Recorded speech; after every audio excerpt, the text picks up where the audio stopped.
My name is Karen Carter. I've been in the healthcare field for about, almost 26 years. The last 24 of them has been actually at 25 and a half, have been at Nationwide Children's, where I worked about half of that in the research arena. I came here to OSU in June of last year. I've had a lot of fun figuring out your systems, not figuring out your systems. The 2 emails is a lot of fun. With Abby moving to a new position, my position is actually half with the College of Medicine, half with the Center for Clinical and Translational Science. And what my job is to bring education and professionalism to the workforce development. That is my key role. So in that endeavor, I'm going to be taking over this series, meeting once a month, but the series is going to be your series. What do you need? What do you need in order to grow in your profession? I'm going to do a short presentation that I've done many times before because there needs to be a reason for education to get your credits today. But at the end of that, I also want to know from you, what is it that you lack in your field today? Some of the things that the Centers for Clinical and Translational Science are looking at is bringing professionalism, a career path to the workforce development of clinical research professionals. How many planned on being a clinical research professional? Nobody? How many ended up as a clinical research professional just by chance? Yeah, no career planning. And when you get into it, it's like, okay, where do I go now? I really, really enjoy this, but what's next? I think we've all asked ourselves those questions. And that is actually what we're doing within the Center for Clinical and Translational Science, which is the CCTS. How many people know about the CCTS here at Children's, or at OSU? Okay, a couple of you. And I guess that some of you probably have no idea what that is. So just as a quick introduction, the CCTS here at, I'm going to say that many times, OSU, is a center that gives a resource to research. So recruitment, we will help with recruitment. We'll help with just about any aspect of the research process if you need help with that. So keep that in mind as we move forward. Before I get started, any questions? No. Okay. So I'm going to try to move a little bit so that those on this side can actually see me because the monitor is large and I'm not. So one of the things that I've kind of have a passion for is quality, okay? I was raised partially after high school in Columbus. My father worked at OSU. My sister came here and graduated from OSU. I came here and graduated from OSU, as did my brother. My mom was the only one that didn't attend. And because of that, OSU to me is, as they say, the Ohio State University. We have a lot of pride here, and that is evidenced all over the world. You can go anywhere in the world and go OH, and someone will yell back IO. And because of that, when I came here and found that quality is not necessarily top on the list of things that we do, I didn't like that. To me, we should be turning out the best quality research, no questions asked, anywhere. So today I wanted to kind of talk about the difference between QA and QC, quality assurance and quality control. We have quality control. We do our checks and balances, but do we assure from the very beginning that we are going to produce the best quality research that there is? And how do we do that? So first, let's go ahead and take care of the regulations. There's a regulation for everything we do. all over our life. So according to the Department of Health and Human Sciences, we're supposed to be doing compliance checks in our programs and conducting internal monitoring, auditing. There is a difference. We have monitors that come and check our data. We have trainings. We enforce standards and try to find those problems, those errors in the research. And according to the ICH revision that just came out, well, it's been out a little bit longer than that, they actually added some new sections to specifically address quality in addition to control. So what is the difference? So some definitions here. Quality control is when you're actually monitoring the product. You're going through and doing a data verification. What is in the electronic medical record, is that what you recorded? Or did you transpose, as is my case? That's the quality control. Those are the checks and balances. Quality assurance is addressing the process. So from the very beginning, how do we guarantee or assure that we're going to have quality data? And then quality improvement is that part of the cycle that we continue to do. We do a quality assurance plan. We use the quality control to check, are we meeting those needs? We find out we're not, so we push in an improvement process and start it all over again, such as this. So it's just a cycle of a wheel. This is how we continually build our quality, is by continuing to monitor, make a plan. Are we doing it? Yes, we are good. Well, maybe not quite as good as we could. Let's put another improvement, come up with a new plan, put it in our assurance, and we just keep going. And what we do there is that slowly, like a spiral, we get down to the perfect, which never exists. But we try. So when we create a quality assurance plan, we start off by asking a couple of questions. How are we going to protect our human subject? Are we doing procedures or processes that could cause harm? If so, how do we keep that in check? A lot of times you'll see some of that through your inclusion-exclusion. Maybe there's an inclusion-exclusion that is very vital for them. You don't want to give them a test, an MRI, if they have metal in their body. So that's a question that you might have to ask to make sure that you don't harm that patient. So make sure that's in your inclusion-exclusion. How and when do you perform these risk assessments? Risk assessments are performed throughout a study. That's part of that cycle of, if there was a risk identified, what are you going to do to prevent it in the future? And you just keep going. How will you ensure the protocol adherence? In order to produce that quality study and to get those results, if you know what those study endpoints are, what are the things that we need to have in order to prove or disprove the hypothesis or the specific aims of the study, then if you can't do that study, that particular process, then the patient has enrolled for nothing. A prime example of this is adding of labs. And we saw this a lot at Children's. So the PI comes in and, like Men in Black, they basically say, oh, I want one of those, one of those, one of those, one of those. And you've got 20 tests that you're going to do on this child. Well, I'm here to tell you that those children don't bleed that much. So you get about half the blood that you need, and then you ask your question, well, which tests do I perform? Which ones am I going to submit? Well, that is a lot to do with what your specific aims and what those endpoints are.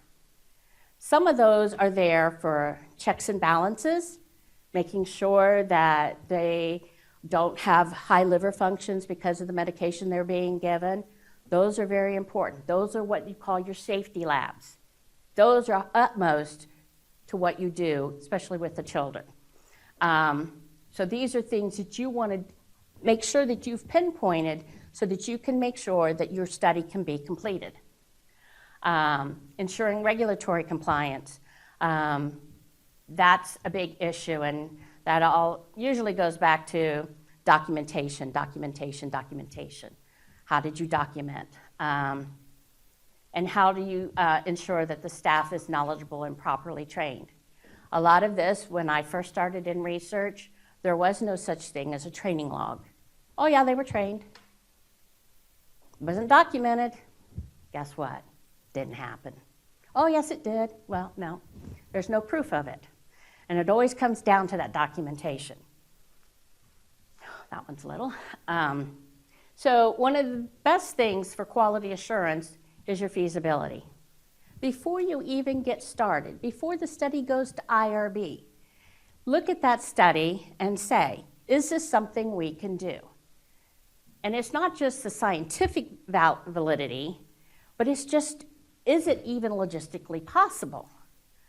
Is it logistically possible to ask a family to take 4 days off this week, 4 days off next week, to enroll their student in a study where they come in for 2 hours during the day, so the child is out of school, parent is off, to do a study and expect enrollment? I had that case. We had 2. And we had to shut down because no one could do anything like that. That's a study that if it had been looked at logistically at feasibility, I mean, they didn't charge anything for the study. Everybody was volunteering their time.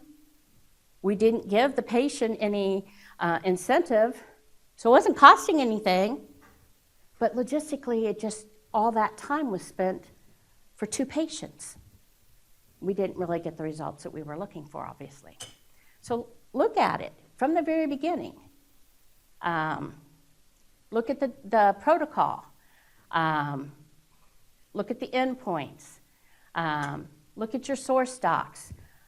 We've had instances at CRS at Children's where the protocol said one thing, source docs said another thing, and the consent form they sent us said a third thing. Now, if we'd have waited until we actually started the study and no one caught any of that, that would have been a big error, and we'd have had a big mess up. But luckily, we caught it.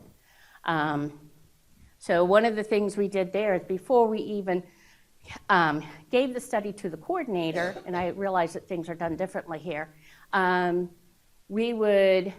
someone who wasn't even involved in the study would go down with all 3 documents and double check. Inclusions over here are the same. Inclusions are over here are the same, and so forth, and double check it. And there were a couple times when we found an inclusion criteria that was in the protocol in one of those little bitty footnotes that they have. Not with the rest of the inclusion, but down in here. And it was a very important one. So we ended up adding that to our inclusion-exclusion criteria. Operationally, making sure that you have everything. How many times have you been asked to start a study and you don't have product yet? Hasn't been received, it's on its way. But the PI comes in and says, we're seeing a patient tomorrow, but we don't have product yet. What are we going to do? So making sure that you have all of that. Some of the things that we ran into at Children's as they were transitioning over to the electronic medical record was that there would be orders that we needed to give that weren't in the system for products that weren't in the system. So we needed to make sure that all of that was there. So operationally, and that's where you use your launch meetings. We would sometimes do a mock visit where we would maybe use a baby doll and walk everybody through so that you knew how to coordinate that, oh, this study here, you're going to have PT first thing. Well, this child is going to probably wear out. So if you wait and do the PT very last, guess what? They're not going to do well. So PT had to go first. So those are things that you want to figure out at the get-go rather than as you go through it. Administratively, then that's where the education and training comes in. And that is what with the CCTS, we're going to be working on a little bit more, is the onboarding. Making sure that everybody is onboarded correctly. Since I've come, I've heard that sometimes that's not. Actually, onboarding is only for the College of Medicine, and it really doesn't translate into any of the other health colleges here. So we're going to change that. Using those metrics to have workshops of things that are all of a sudden going wrong. And this you'll see a lot with some of the new study designs. You have a new study design, a lot of these decentralized trials that they are bringing in, the wearables and things like that. How are you going to manage all of that? Figure it out before you start the study is really what it all comes down to. You're not going to be able to see this. But a study implementation checklist, and I believe you guys may have one, and it's just a checklist that you can kind of routinely go through. Are you going to have all of those items for a particular study? Probably not. But you want to go through and ask those questions ahead of time, kind of like the grocery list. How many of you, if you don't write the list down, go to the store and the one thing you needed, you walk home without? That's what happens. Starting a study without the product. Oh, you mean they don't have it yet? I thought it was on its way. Quality control is coming in and looking at all of that stuff and saying, okay, where are our highest risks? One of the things we did at Children's was use peer review a lot. As soon as we would consent a patient that day or at the very latest the next morning, a peer, one of our colleagues, would go through and they would check our document to make sure that everything was there. But it wasn't just the document itself, but the whole process. Who was there? Who consented? We always had that issue because it was a parent consenting for a minor, possibly. And there could be a lot of consent errors in that sometimes the person who signed the consent wasn't the legal guardian. It was the stepmom, or it was the girlfriend, or they didn't have the authority to sign that consent. So that was one of the things that we would always check ahead of time. Obviously, you don't have that here. Looking at the protocol, how are we going to make sure that we are assessing those risks and making sure that we're doing everything that we can to protect those patients? And then you look at your study startup, look at those documents, make sure you know the study. And then also doing self-auditing. At the end of the day, go back through you saw the patient, go back through the records and kind of say, did we do what we were supposed to? Were we able to order the tests that we needed in order to meet the endpoints of the study? Again, different things that you can do and checking those off. One of the things, it's not there yet, we would do is we had a form. And it would just be like a checkbox. Yes, consent was signed. Did the right person sign it? Yes.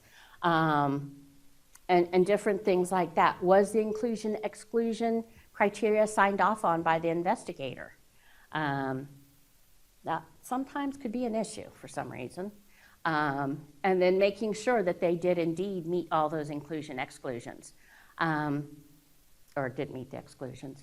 Protocol violations, sometimes you have a violation or deviation because the patient didn't bleed. They were unable to do what you asked them to do. And so I've often referred to those as the preventable, as it was either preventable or it wasn't. If the patient wasn't bleeding, you're going to have a deviation because the patient didn't bleed. There wasn't anything you could do about that.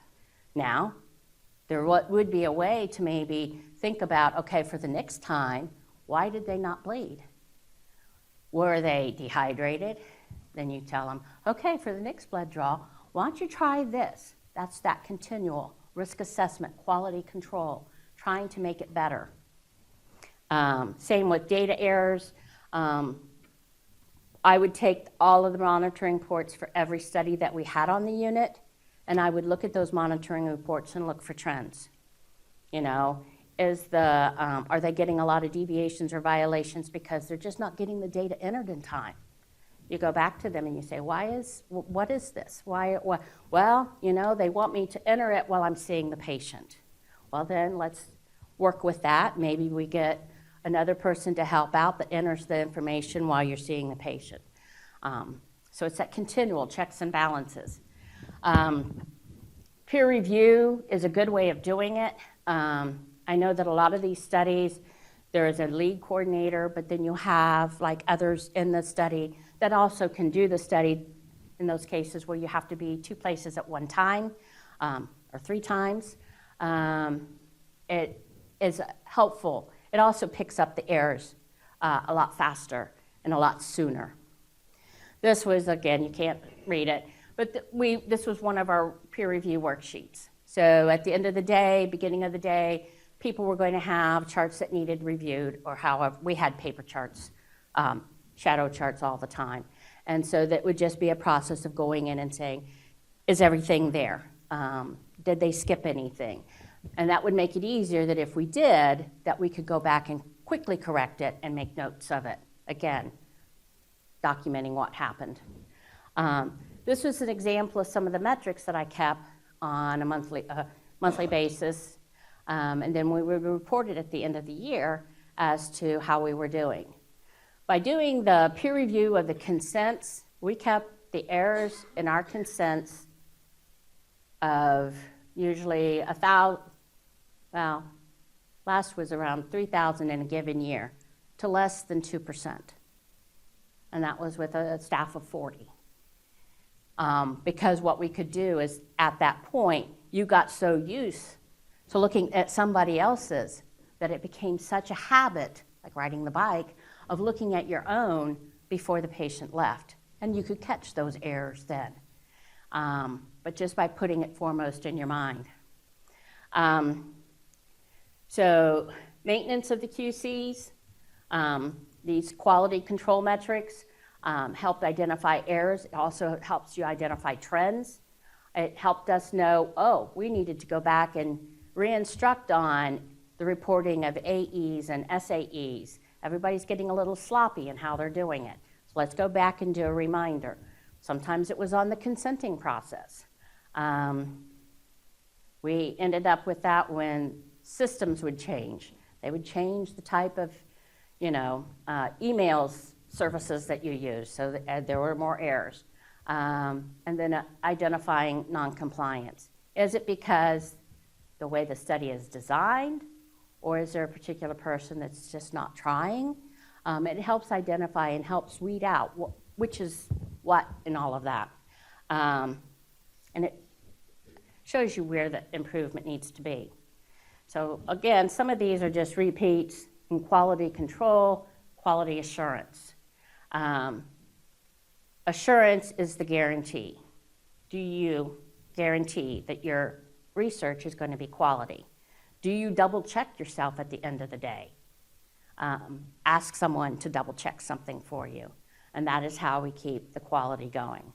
So these are some of the resources that I have found. There's the Ohio State side of everything.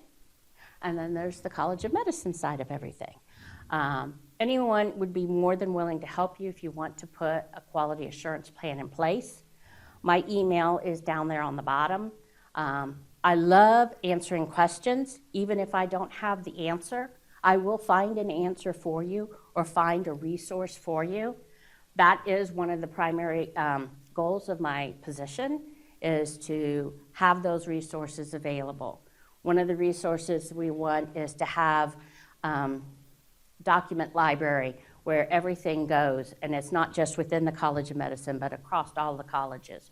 And that will be a big incentive for me right now, is making sure that what is available to the College of Medicine, what is available to the CTMO, is available to everybody without going through a bunch of hoops and hooplas.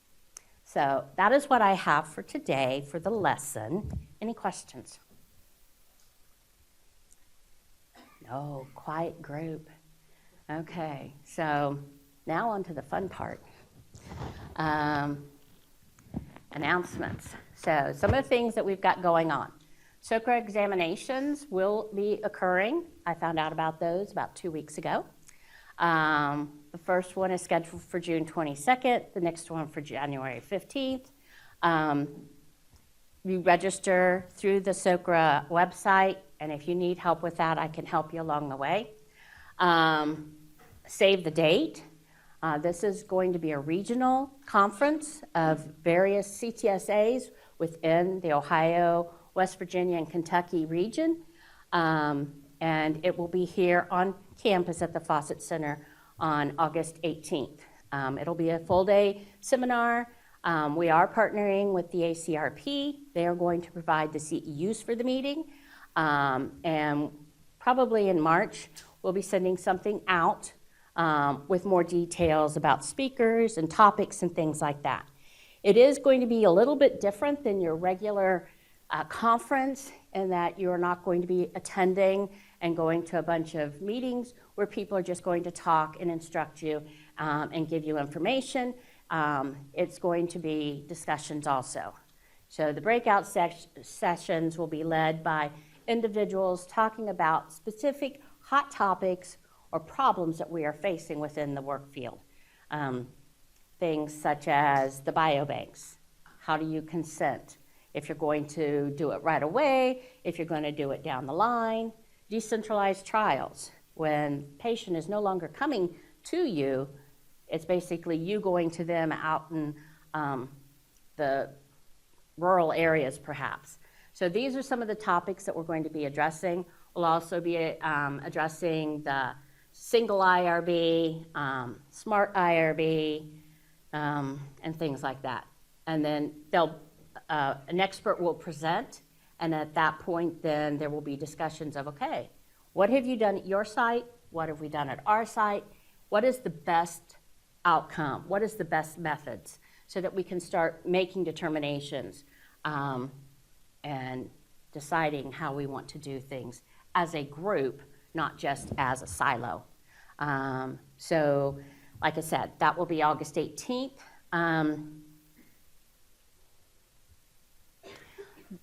Next meeting, we're going to be having the shared services, radiology, and I think ophthalmology and pathology are going to be presenting as to if you need to use their services for your studies, what is the best way to contact them, and then also what documents are they going to need from you in order to get those services in place. This is something that I think is very important to understand, the shared services. So often when you approach them, it may be the first time that anyone has asked them to participate in research. And from another study, I know that when you're approaching these areas that have never done research before, they don't know how to process it. Yeah. Amy knows what I'm talking about. We worked on a study that because it was using some psychology and different groups that had never done research, they didn't even know how to bill for it.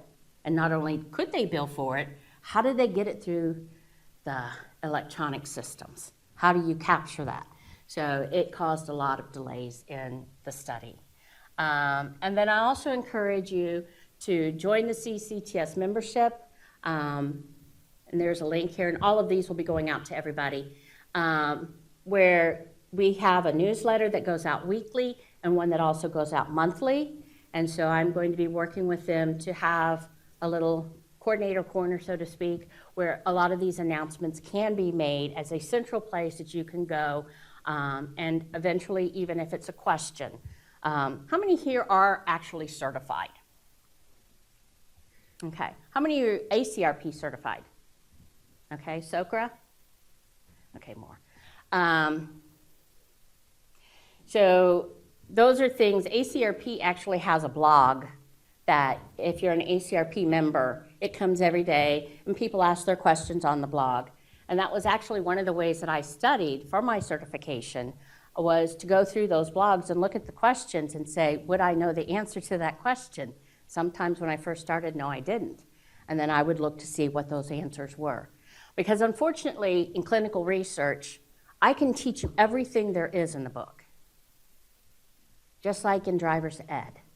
You can read that manual front to back and you can know that every single piece. But you get behind the wheel and it all changes. You have to know how to react quickly. This is happening. What do I do? Well, you can't go back and pull up the book. Excuse me a moment. Let me look this up. You have to react. And so that is actually why it takes so long to become a good clinical researcher. Coordinator, is because it takes experience as well as knowledge. And so that is also one of the things that I hope that we can somehow bring into this, is not just the book knowledge. I can teach you, and I love teaching, but it's the actual experience. How do you react that way? And fortunately, that is where I bring in my motherhood. Mother of 2, grandmother of 6, lights of my life, but it's teaching them, how do you deal with life? And it's a lot harder to teach than you know. How do you react to that patient who all of a sudden today just doesn't want to cooperate? What do you do? I don't know, but you learn. So that's pretty much what I have. I knew today would be a short meeting, but I really, really want to open this up and ask questions. So, how many of you have actually see a patient on a daily basis? Okay. So most of you don't. You don't really see the patients. How many consent pretty much every day? Okay. So are you just processing paperwork? It's not daily. Oh, okay. The primary purpose of your job is to see the subjects and conduct a visit. Okay. Okay. So it's dealing with the patients, dealing with the paperwork. Okay, what would you say the hardest part of your job is? I think, like you mentioned, the hardest part is when the PI doesn't really chat with their subjects or chat with their patients about research. So you have to kind of cold call when you go in there and talk about research for the first time, and they do give you that look like, whoa, what is this? And some patients, you know, and you can say it, maybe blue in the face, it's always voluntary. You don't have to do this if you don't want to, but some patients probably feel like they do have to do it, you know? Other patients don't want anything to do with it. But the hardest part is when your PI doesn't really prep their patients, I think. So when you, at Children's, the PI always had to be involved. Even if they were not on the study as a physician, they always had to talk to the patient ahead of time, saying, no. Not here. Yeah. Okay. Is it because they're not on the study? They're just in that group. So they're. Amy, I'm sorry, you're going to get picked on today because I know neurology. I've worked with Amy in the past, as I have Elena and Beverly. So in neurology, I always had the PI, even if the PI wasn't the one on the study, that the PI would tell the family, someone from research is going to come in and talk to you about a research. Is that okay? So do you think that that would be something that we could get going? Oh, it would help tremendously. Do you think that that would help your enrollment? I think so. I mean, there are some PIs within the group, which I'm going to turn my badge over, that talk to their subjects consistently, you know, and by the time the coordinator rolls in, they're like, yes, let's do this. But then there are some PIs that don't prep their patients, you know, so like I said, by the time I walk into the door, they're like, oh, hey, who are you? Like, oh, I had no idea that the research even existed for my disease. So are you approaching them in a clinic or like in the hospital or inpatient? Mostly clinic. Okay. Because when they're inpatient, unless we've talked previously and it's an inpatient trial, I try to not disturb them as much because of their disease status. But so there are actually ways, especially if you pre-screen through the EMR, that you can, through the EMR, send them a note saying that it looks like you may qualify for a study, and if it's okay, I'll approach you during your visit. And what you do is it's called an opt-out, where you basically say, here's the information I'm going to talk to you about. If you would like to learn more, just put this postcard in the mail, send it back. And then that way, they have given you permission ahead of time to talk to you about it. Now, you can't go and divulge a lot of information, but it could be something no more than, it looks as if at Children's, it was always, it looks as if your child may qualify for a study and concerning seizures, because you're in there, and you just send it out. Go ahead. I think that OSU, different people have different accesses to the electronic network. Okay. So that might not actually be accessible to all people. But that doesn't say that the PI or doctor is. Okay. So don't have access to the EMR. I think that also brings into question what the IRB would approve. Yes. As far as cold calling through electronic. Well, that is correct. That is what we would put in when we would file with the IRB, that you're going to be sending them an opt-out card as part of your recruitment plan. But see, that goes back again to your recruitment plan, pre-planning ahead of time. How are we going to do this?